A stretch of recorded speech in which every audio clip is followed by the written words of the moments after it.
Hello and welcome to the United Community Channel. My name is Jack and this is your latest Manchester United news. Ruben Amorim has had his first day at Manchester United as the new head coach. A little bit of confusion earlier in the day as to whether he can actually start work or not, because there's been some reports suggesting that his work permit has not officially been completed yet. But he is in Carrington, he is in the building, he's been given the usual tour around Old Trafford. So we'll get straight into that as always, guys. We're going to talk as well, of course, about the big news in relation to Ruud Van Nistelrooy. He will not be staying on as a coach or in any capacity at Manchester United. Ruben Amorim has decided to sever all ties with him. So we'll talk a little bit about that as well. Amorim has been speaking last night in relation to what he tends to do or what he is potentially going to do at Manchester United in relation to, tactics and in terms of formation and so on and so forth. So we'll talk a little bit about that as well. And some of the United players that may benefit or not benefit from it. And we've got a little bit of updates, guys, in relation to some transfer news, some interesting transfer news coming out today in relation to a couple of different areas for Manchester United. So we'll talk about that as well. As always, guys, please do smash the like button, hit the subscribe button if you're new to the channel as well. Anybody watching over on TikTok, all of the articles that we're going to be discussing will be on the screen over on YouTube. So if you want to come over to YouTube, link is on my homepage, and we'll jump straight into it as always, guys. Who have we got in? Young Sauce is there. Good to see you as always. D is in as well. We're on the march with Ruben's army. There we go. Barry is there. He says good evening. Lewis is in. I am doing Movember. Sean, Brian, Tom, and Ian, good to see you guys. Ushin and Ben and Mark are in as well on YouTube. Good to see, as always, guys. Get that like button smashed, and we'll jump straight into it. As always. But yeah, we start off obviously with the main news today, guys. Ruben Amorim has arrived at Carrington. He boarded a private jet this morning from Portugal. Sorry, the background on YouTube is wrong. Still on the fan forum one, so there we go. So yeah, he arrived in Manchester, guys, in the afternoon today, and you get the usual PR stuff out from Manchester United about him arriving and so on and so forth. And we've got a nice little video to have a look at here. Can I zoom in? Or does it make a difference? I can. There we go. Let's have a look at this. I don't know if you can hear it, but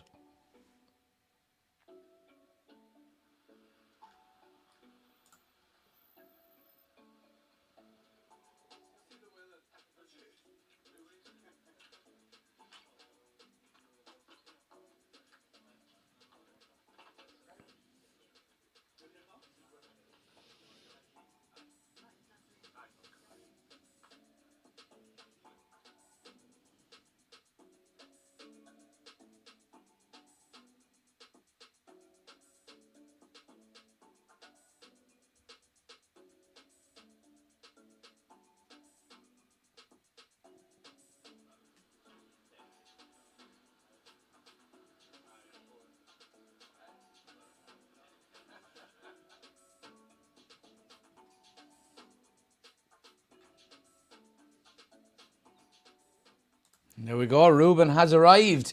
But look, it's the normal kind of PR that you get out of Manchester United. And look, it's not just United, it's any club that, where a new manager is signing. And, look, it's good to see him smiling. It's good to see him, shaking hands with everybody.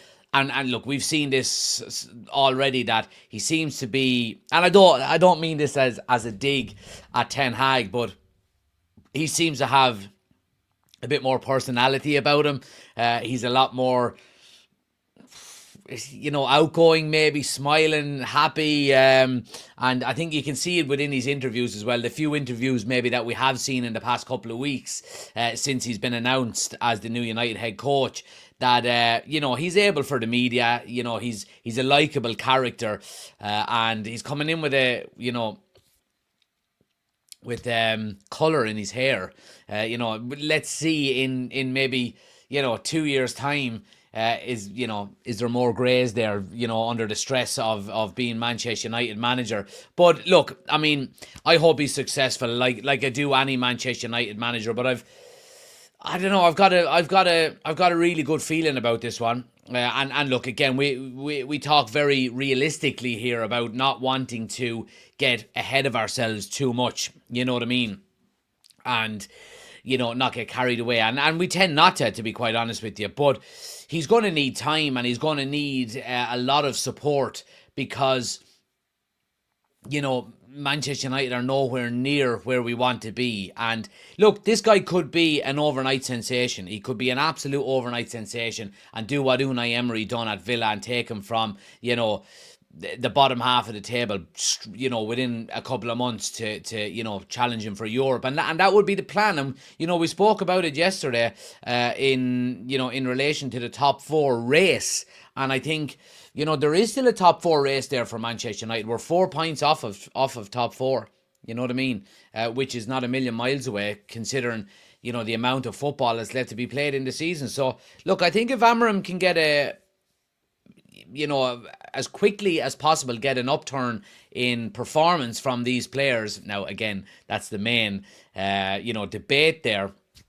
I think the quicker you'll see is jump up the table. And as well, like we mentioned it yesterday, in relation to who's between us and top four, there are a lot of teams, with all due respect to them, Nottingham Forest are there. Are they going to continue to keep the consistency going? Fulham are in 7th. Newcastle are, hit and miss. Aston Villa are hit and miss at the moment. Spurs are hit and miss in the moment. And then we've got Brentford and Bournemouth just ahead of us as well.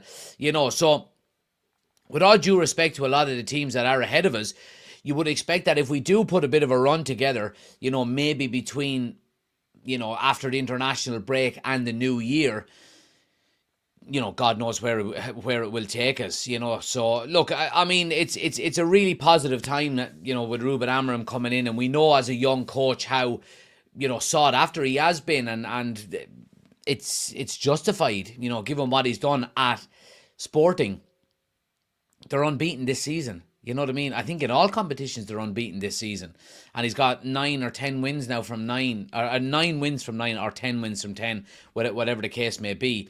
So yeah, and you can understand then why the Sporting fans are absolutely devastated that he's leaving, and the send-off that he gets from the supporters and from the players last night, and his final home game last week where they were throwing him up in the air and so on and so forth.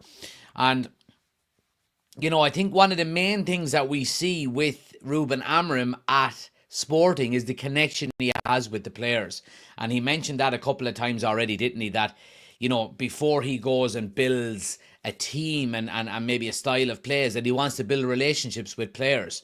And we've known in the past that Manchester United managers have struggled to do that. Now, is that going to be a concern? I think for the majority of players that are there, I don't think it will be, because the Manchester United of old, the Lingards, the Pogbas, the Anthony Martials, these types of players, I think have been mercenaries, you know what I mean, that don't really give a shit about the team, about, the collective, and are more interested in themselves and maybe the brand.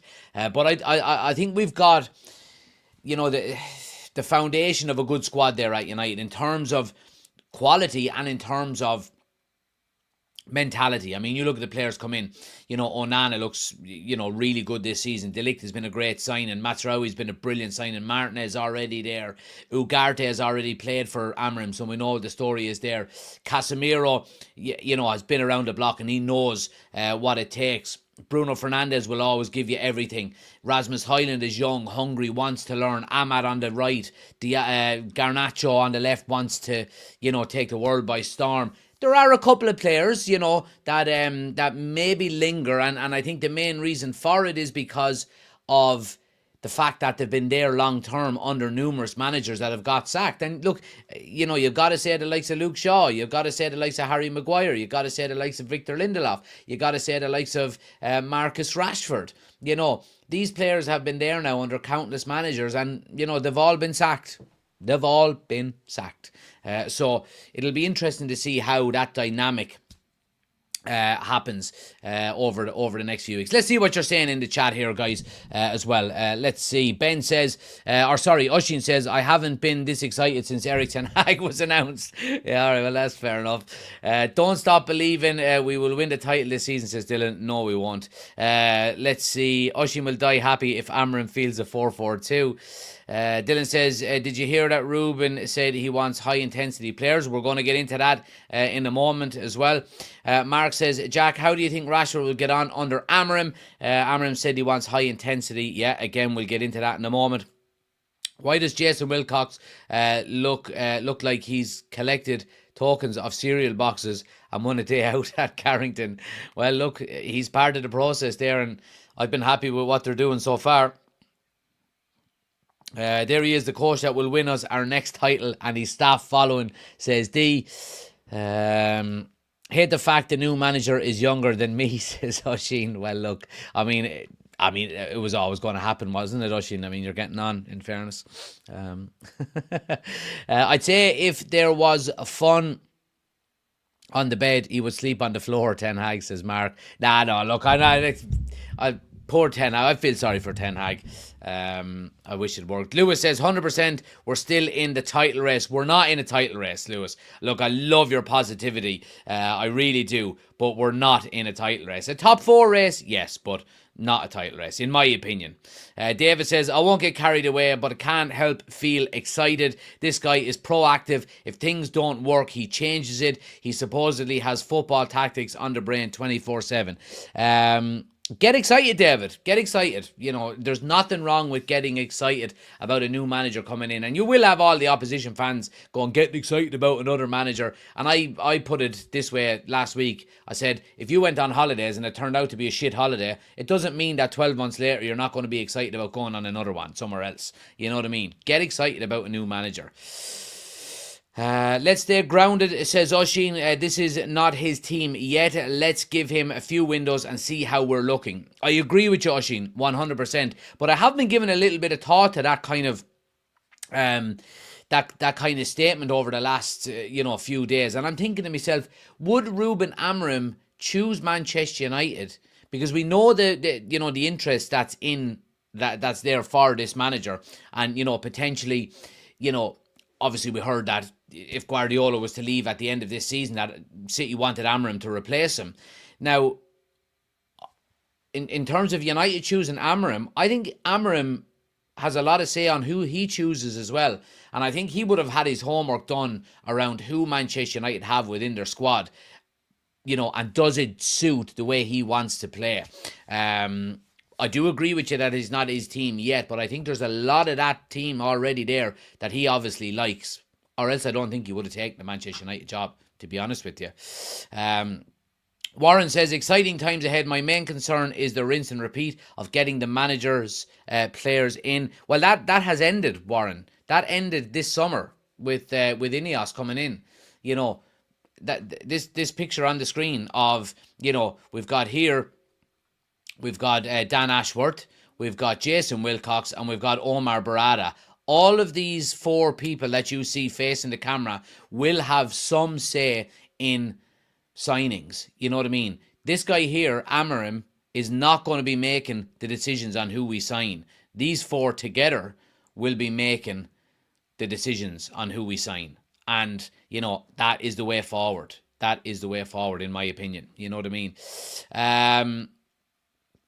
David says, excited for the future under Amorim. Let's hope we finally found the one.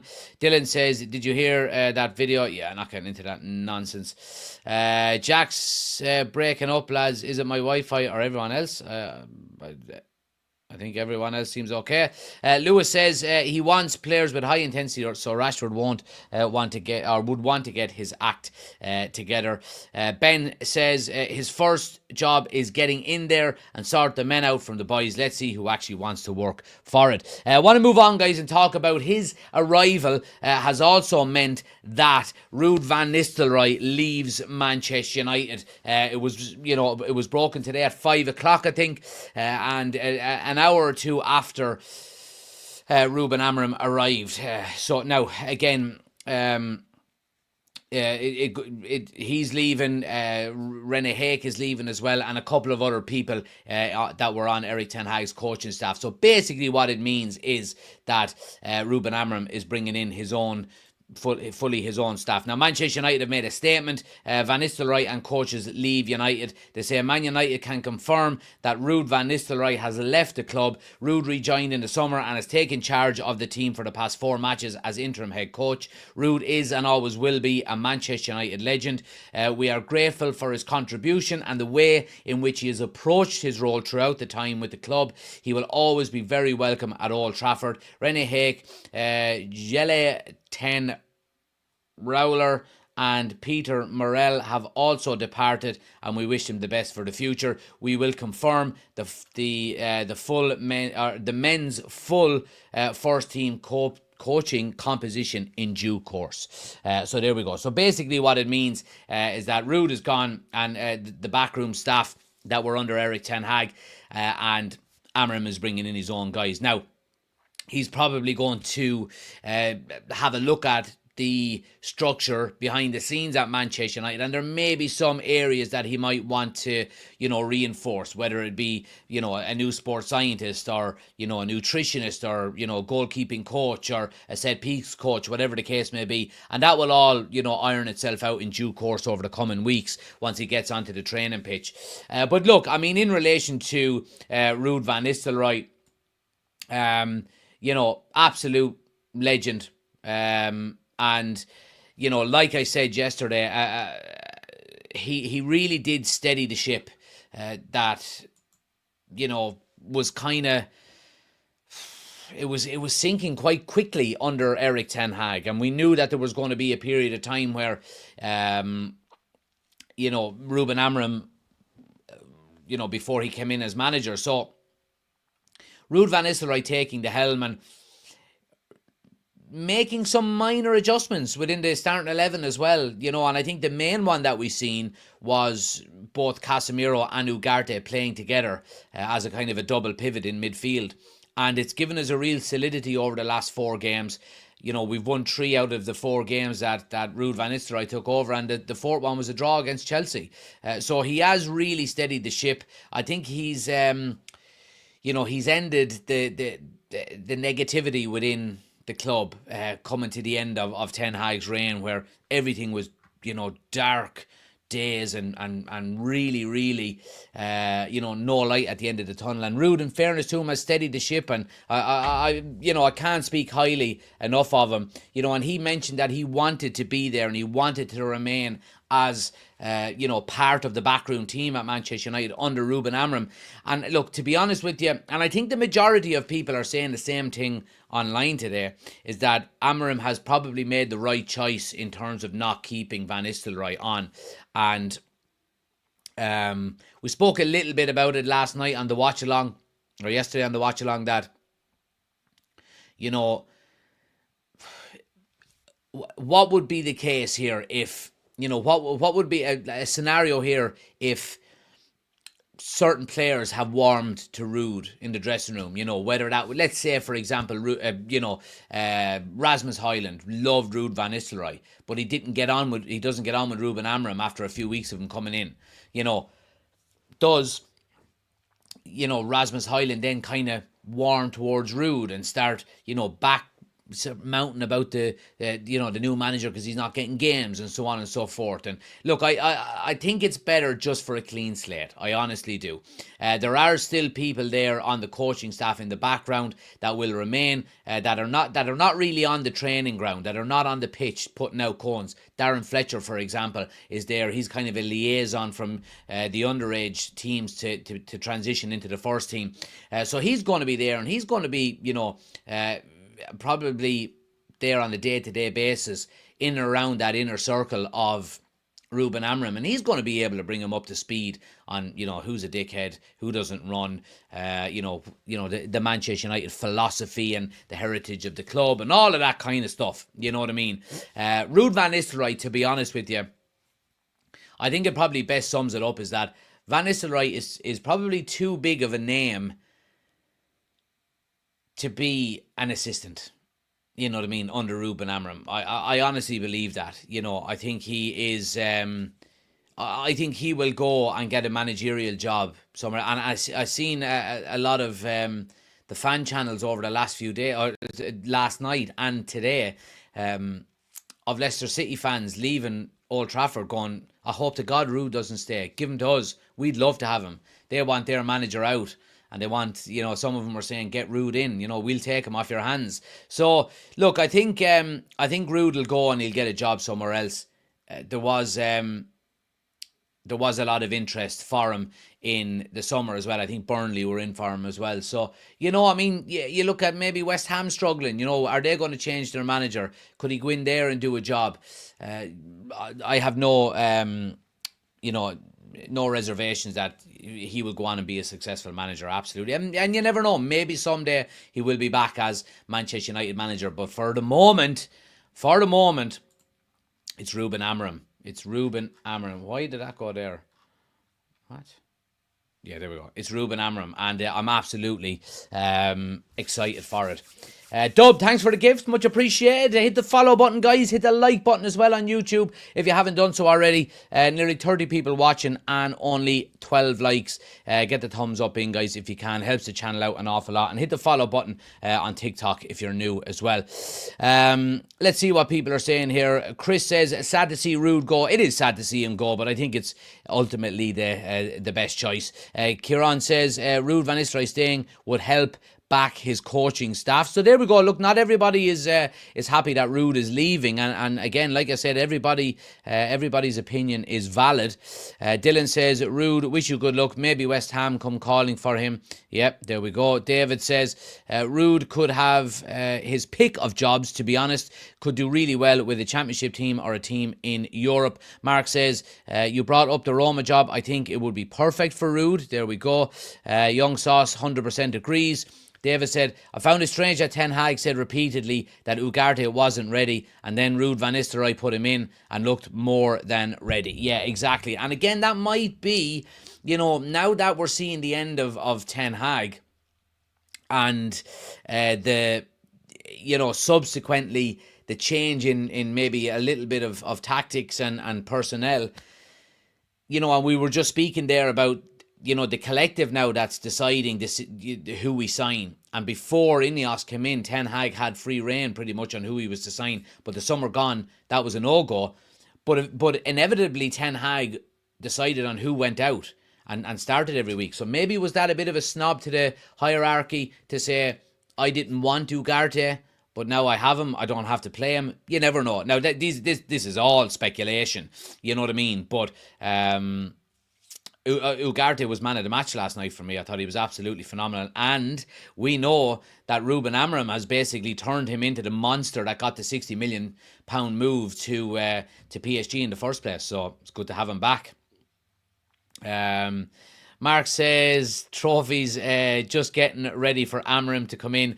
D said, sad to see him go, but the old guard turned us around and he's got us back in the fight. But now the ascendancy begins. We're on the way back to the top. Reds kicking a blue. Love the passion as always, D. Oshin says, on the philosophy, it might be time to move and try a new one. Look back, but don't stare. There we go. And, we spoke a lot about, people saying the Ruben Amorim coming in with a 3-4-3. And what about the United tradition? United have never played three at the back before. Yeah, but, we can't go back to the way we played in 2013 because it wouldn't win as a league, or 1998 because we didn't win the league in 1998, but in 1999 because, that's not the way the game is played now. You need to modernise alongside the game. And Ruben Amorim is coming in here with new ideas.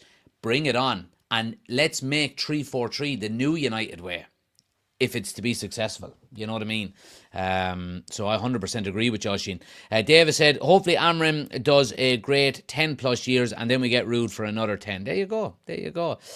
Dub says, Ruud gave us all the hope in the short time he was there, but Amorim has to start with a clean slate. Exciting times ahead, I hope. couldn't agree with you more. Absolutely spot on. D says, that's a bit too close to Oasis lyrics for us. Oisin, yeah, don't look back, stare, yeah. Do you think Harry Maguire can benefit from a back three? Well, he has played in one before with England and been quite successful with them. Ultimately, I think he will be probably moved on next summer, if not in January. Yeah, but again, look, Harry has never been anything but professional. Even the fact that he hasn't been quite up to standards. Mark says we have to stop dwelling on the past and focus on the future of Ruben. If he wants to play a three at the back, let's have the bloody thing. Absolutely. And Jock says, evening Jack, Ruud did a good job, but so excited for Amorim. Really like his game style, and he's meant to be very good with players. Absolutely spot on. Speaking about Amorim then, and what he wants to do. He spoke after his final game last night with Sporting about what he plans to do at Manchester United. Apologies, let's just get some of the TikToks here as well. Good to see you. Jamesy is there. Thanks for the gift from DJ as well. Robert, thanks for the follow. Sean says 100% correct decision. Shows Ruben isn't afraid to make big decisions and wants to do it his way. There we go, absolutely. So anyway, Ruben was speaking last night in relation to what he plans to do at Manchester United, and he says he will implement the style that he knows very well at United as he officially takes over as the new boss. He officially starts his role this week, as I say here, blah blah blah. He has favoured three at the back in a formation at Sporting and suggested he would do similar at United. When asked, he says, I know how I'm going to play in the beginning because you have to start with a structure that you know. Amorim said after the final game against Sporting Lisbon, a 4-2 win, we don't have a lot of time to train, so I have to show something that I know very well. He says, I feel ready for the new challenge. I'm not naive. I know it's going to be very different. I'm at peace now. I can focus on the new job and I'm looking forward to starting tomorrow. I know it will be difficult to reproduce what I have here anywhere else, but there are other places with different exposures and pressure. And basically, that was on the back of him saying he wants high intensity. He wants players to work hard. And we've heard that before. You know what I mean? We've heard that before. Ten Hag was very similar. Ralph Rangnick is the main one that we've seen with that, albeit Ralph Rangnick had a very different type of squad and a very how do I say, a very individual type squad where players kind of weren't really all buying into the same thing. Ralph Rangnick was the gegenpress master, invented it supposedly, the high intensity that we've seen Jurgen Klopp subsequently bringing to the Premier League. Jurgen Klopp was basically an understudy, and so we see Ruben Amorim coming in saying these types of things, that he wants to, he wants high intensity, he wants hard work, he wants you to close down, he wants you to, really, really, and we see it with the likes of Ugarte, who we've got in the game he played last night, and the type of intensity that he brings to his game. That was formed under Amorim at Sporting a few years ago. You know what I mean? Now, you've got to have that desire and hunger within your bones, and Ugarte looks like that type of player that has it. And I think there are players at United currently that do have that. You know what I mean? If we're talking about, obviously Onana is going to be in the goal, for example. If we're talking about wing-backs, I think Delort and Mazraoui have that in abundance. A lot of people getting on Delort's back. He's having a difficult enough start to the season, a bit inconsistent. But the one thing you can always say about Delort is that he works his bollocks off. He really does. Numerous people have said he's the best trainer at Manchester United. I think Cristiano Ronaldo said it, that he was most impressed by Diogo Dalot and his work ethic at Old Trafford.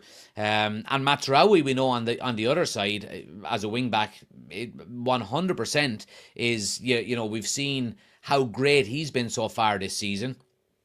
Your three at the back is your three at the back. There's quality there, and of course there's work rate in De Ligt, in Martinez, and of course Lenny Yoro is young. He's wanting to learn. He's like a sponge, you would hope, soaking in all of the information. Midfield, then you're talking Ugarte, who will close down his own shadow. You're talking about Bruno Fernandes, who never stops running. Rasmus Højlund is constantly covered in sweat and covered in muck and dirt from his work rate. You know what I mean? Now, we've seen Ahmad come into the team in the last few weeks, and, you know, the second goal that he scored midweek in the Europa League was absolutely phenomenal. There are a lot of players within the Manchester United squad who work very hard. Now, there are some players who don't. You know what I mean? Who don't, and who might need to start bucking up a little bit.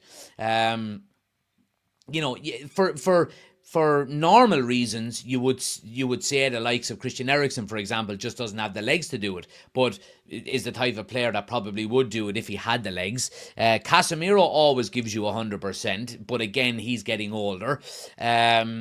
You know, Anthony, I remember with Anthony's first season, before the jury was out on him, we were saying, you know, while he wasn't really offering us anything in terms of goals and assists, there was a lot of people praising him for his work rate, and, you know, defensively working back was actually quite good. The main talking point here is going to be Marcus Rashford, isn't it? It's going to be Marcus Rashford. Now, we know as of last season, Marcus Rashford's work rate was abysmal. We have been speaking a lot this season about seeing an improvement in that in Rashford. You know, I think his work rate has improved this season in comparison to last season. However, is that going to be up to the standards of Ruben Amorim? That remains to be seen. You know what I mean? And there's a lot of people saying, and I can see people saying it in the live chat here as well, saying, you know, Rashford needs to be sold. We will not sell Marcus Rashford. We just won't. And the simple reason for it is that he's on 340 grand a week. No one will match them wages, and they would have to pay us probably minimum 70 million euro to get him from us. So what team on the face of the planet is going to pay 70 million euro for Marcus Rashford, 70 million pounds, give him 300 grand minimum a week, and he hasn't been ripping up trees the last 18 months? You know what I mean? Now, we know the potential is there. You know, he scored 30 goals 2 seasons ago. So, you know, the only real destination for Marcus Rashford with that kind of money would be Saudi Arabia, and he's not going to go to Saudi Arabia. He's not going to go to Saudi Arabia. He doesn't have the I don't think he has that in him, you know, that he's just willing to sacrifice his career to go and play in a lesser league. I think he wants to win trophies. You know what I mean? Again, I go back to what I've said about Marcus Rashford. I want him to be our poster boy. You know what I mean? I want him to be scoring 30 goals every season. I want him to be up front. I want him to be on the wing, wherever the case may be. And who knows, maybe a change in formation and a change in structure will suit Marcus Rashford. You know what I mean? Ever since he came into the first team, he's basically been playing off of that left side in a 4-3-3. You know what I mean? So let's see what Ruben Amorim brings in, and let's see how the players settle to it and adapt to it. And who knows, we might see the resurgence of Marcus Rashford under a Ruben Amorim. And, you know, we might see Rasmus Højlund now start banging in goals. And we might see, a rejuvenation of Casemiro alongside Ugarte, maybe, like we've kind of have seen in the past few weeks under Ruud Van Nistelrooy. So, look, there's a lot of question marks there, and ones that will be answered in due time. But for Amorim coming in, you know, I will, say steadfast here. The reason why so many clubs are looking at Ruben Amorim and have wanted him is because of how he played at Sporting. You know, if he thinks he can play the same way at United, let him. You know what I mean? Because he knows how to do it. He 100% knows how to do it. Dub says, who has been your top player so far this season other than Bruno, and how do you see the lineup under Amorim? Well, top player so far this season is, I think De Ligt has been absolutely fantastic. Onana has been fantastic. I think Mazraoui has been fantastic. We've been struggling to score goals on a consistent basis, so you can't really put anybody in the forward line in that either. And I think, in the 4 games that we've seen under Ruud, I think we've seen a little bit of a resurgence of Bruno Fernandes, a little bit more. We mentioned it on the match reaction video last night that there's been a little bit, was there a bit more freedom under Ruud than there was maybe under Ten Hag? Bruno Fernandes didn't score a goal for Erik Ten Hag's Manchester United this season, but I think he scored 3 under Van Nistelrooy in 4 games. You know what I mean? So, look, let's see what happens. Mark says, if he can get a bond and togetherness with the squad, like the Sporting boys, and they fight as a team, we will be returning to the top. D says, knowing the FA, it'll drag on until the weekend, says D. That's in relation to the work permit, I would presume. That fella that said Casemiro is slower than coastal erosion gave me a laugh. Yeah, that was a good one. Chris is in. He said, time to get their running shoes on. Yep, there we go. Saudi or PSG, says Dylan. I presume that's in relation to Rashford. Just let Rashford's contract run down at this point. I think he's got 3 years left on it. Let me see. He's got 3.5 years to go on it. 30th of June 2028 is when it expires. So he has 3 more seasons after this. Yeah. I mean, if he continues to play the way he's playing, I mean, it's going to be a shit show trying to get rid of him, really, isn't it? But again, look, let's hope it doesn't get to that. Chelsea might do it. Todd Bowley has done madder things, says Hushin. That's true. Could you see Marcus Rashford playing for anyone else in England? I don't think I could, to be honest with you. I think if he leaves United, he leaves England and gets away from the media and the scrutiny and all that kind of stuff. Chris says Rashford will have a resurgence. When Rashford was younger, his work rate was brilliant. Money changes people. It does, in fairness. Dub says, I don't agree with Marcus being sold, but Amorim must be ruthless if players underperform, and he should make that clear to the squad that nobody's starting place is guaranteed. Yeah, and look, we've heard an awful lot in the past about not Dave Brailsford, but Omar Barada specifically gives players 2 seasons, and if you don't perform under 2 seasons, then they're going to get rid of you. Now, you have to realise as well is that the contract that Marcus Rashford has now wasn't given to him by Ineos. He got it by the old regime.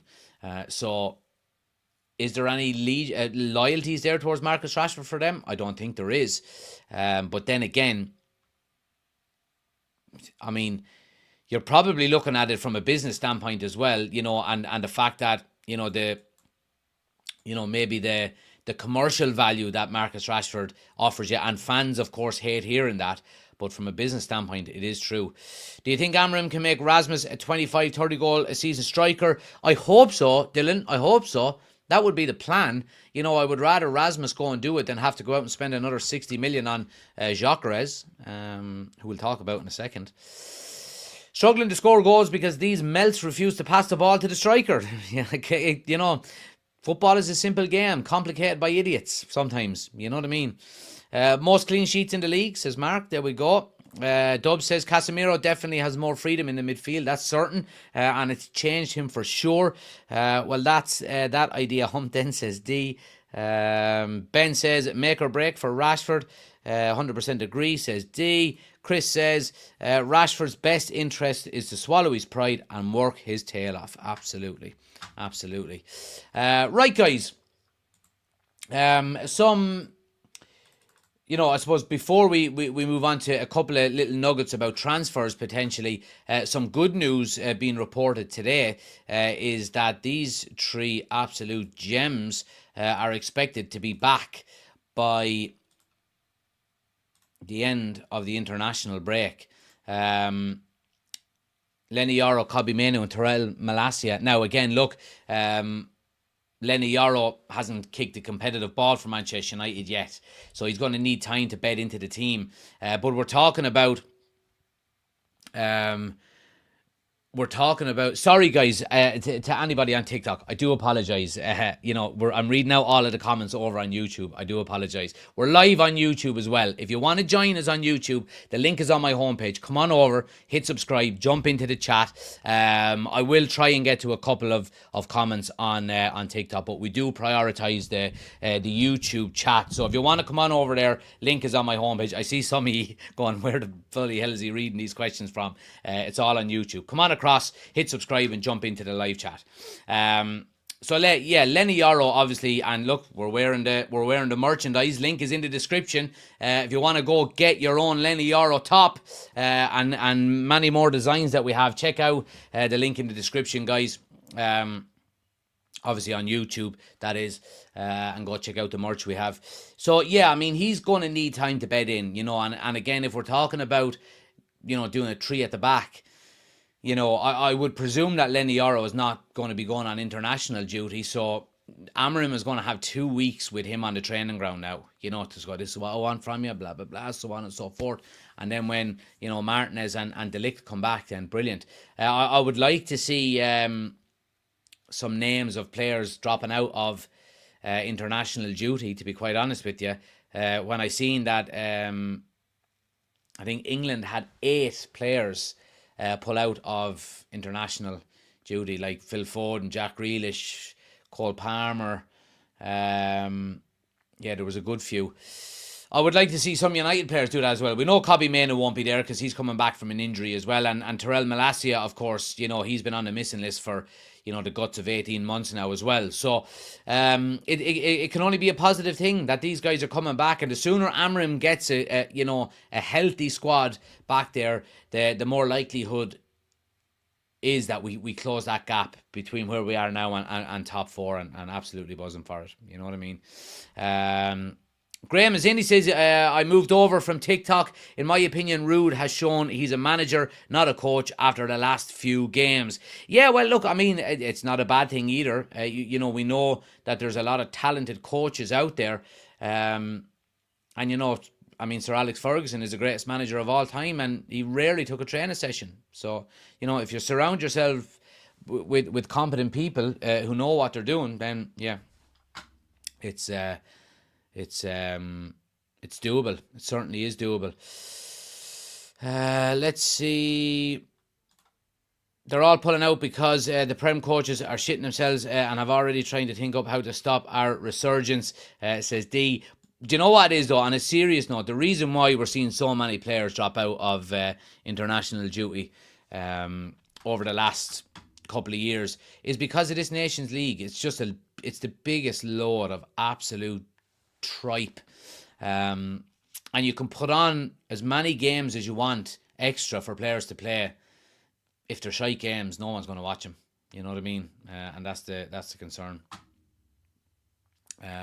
Right, guys, couple of little nuggets in relation to transfer rumours before we finish up, and they are surprisingly in relation to sporting players. Now, the first one, this is obviously coming from TalkSport, so again, we do that pinch of salt with the with the legitimacy of these reports. But Manchester United have made an inquiry for Sporting winger Giovanni Quenda. This is the 17-year-old, I think, the left wing back. He's also wanted by City, Liverpool and Arsenal. Now, another report today, and this is coming from Fabrizio Romano. He puts out that the Sporting president said yesterday about Gyökeres, I can't promise anything. If a club arrives and pays the release clause, if he wants to go, he will go. But I don't think it will happen in January. Now, that would give you some positives because Ruben Amorim has been quite clear in saying as well over the last few days that he's not expecting to go to Sporting Lisbon and sign any of their players in the January transfer window. Now, that doesn't mean that we're not going to sign players this January. He's basically said, I don't want to go back and sign them in January. I want to give him time to, he doesn't want to just destroy their whole league campaign by the manager leaving and, him to go and take maybe 2 or 3 of their best players as well. Gyökeres, I mean, is it 63 million is his release clause? So, the fact that the president is saying it's not going to happen in January, and Ruben Amorim is saying I'm not going back to sporting until the summer, is there already maybe a kind of oh, come on over here, you know what I mean? Come and score goals for us. And especially as well, I mean, I think this young kid, Quenda, would probably be a lot easier to acquire given the fact that he's so young and won't be, overly expensive. Whereas when you're talking about Gyökeres, he's up there now with being the most sought after strikers in Europe at the moment, Some interesting reports today as well, guys, suggesting that United have made contact with Chelsea to kind of dip their toe in the water in relation to Nkunku. He's not happy with his game time at Chelsea, and United have inquired about a potential loan move for him in January. Now, I anyone who's watching the channel a long time will realize or will remember, me saying how much I liked Nkunku. I think he's lost his way a little bit at Chelsea. I would love him at Man United, to be honest with you. I think he would score goals for us. But again, a lot of this is going to depend on, you have Højlund and Xerxes though. We do, Ricey, but you know what I mean? If you're not pulling up trees, you shouldn't, you can't rest on your laurels either, and I think that's what Ineos are probably going to show here over the next couple of transfer windows, is that if, you've got, we've seen Omar Barada say already, when he came into United that, 2 seasons and you're out. If you're not doing it within 2 seasons, you're out. Now, again, you might have a bit of leeway if you're bringing in a young player, like Højlund, who's only, 20, 21. You give a little bit more time. But, if someone like Gyökeres is available for 60 million and maybe you offload one of your strikers for 30, I think it's a good deal.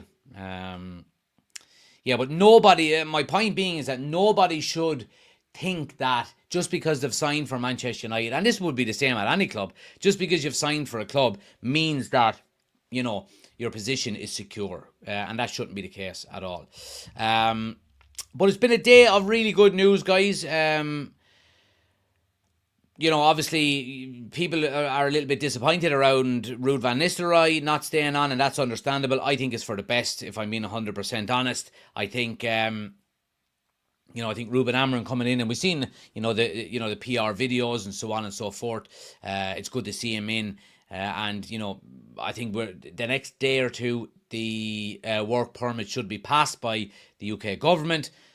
And then we'll see him on the training ground by the looks of things. But international break, guys, over the coming weeks. So we're going to be doing plenty of news shows throughout the week. We'll be live tomorrow.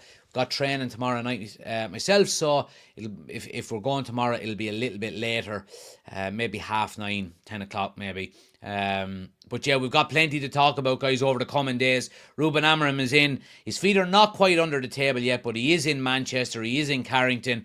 And he's smiling. And so are we. Bring it on, Ruben. Please do smash a like on the video, guys, if you haven't done so already. Do hit that subscribe button as well. Anyone new to the YouTube channel, please hit subscribe. Anybody on TikTok as well, guys, if you're new, hit that follow button up here or over here. I'm not sure whereabouts it is. Do hit that follow button. Let me know your thoughts in the comment section below as well, guys. I'll see you tomorrow night. Have a good day. Take it easy. I'll talk to you. Good luck.